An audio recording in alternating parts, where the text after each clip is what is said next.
In today's video, I'm going to teach you how to freeze multiple rows and columns in Excel. If you've ever scrolled through a large worksheet and lost sight of your headers or key labels, freezing panes is the simple fix. It lets you lock specific rows or columns so they stay visible while you move through the rest of your data. First, open Excel and the workbook you want to work in. Make sure you're on the worksheet where you want the panes frozen. Next, head to the View tab on the ribbon. This is where Excel groups tools for how your sheet is displayed. Look for the Freeze Panes button. It's usually in the Window or View group. Click the small drop-down arrow next to it to see your options. You'll see three choices. The first is Freeze Panes. This option is based on your current selection, and it's the one to use when you want to freeze multiple rows and columns at the same time.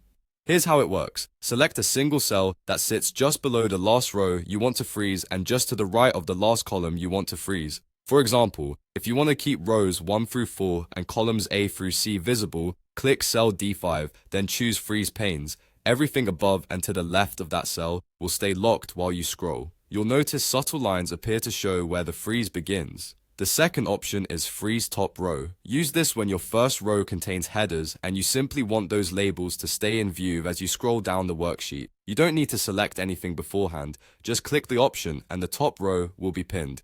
The third option is Freeze First Column. This is perfect when your leftmost column contains names, IDs, or other key identifiers and you want them visible as you scroll to the right. Again, no need to pre-select a cell, just choose the option. If you ever need to change what's frozen or you no longer need panes locked, go back to the View tab, open the Freeze Panes drop-down and click Unfreeze Panes. This turns everything back to normal. If you want a different setup, unfreeze first, select the appropriate cell if you're using the Freeze Panes option and then apply it again. That's it. With these options, you can keep your important headers and labels in view, navigate big worksheets more confidently, and make your data far easier to read and analyze.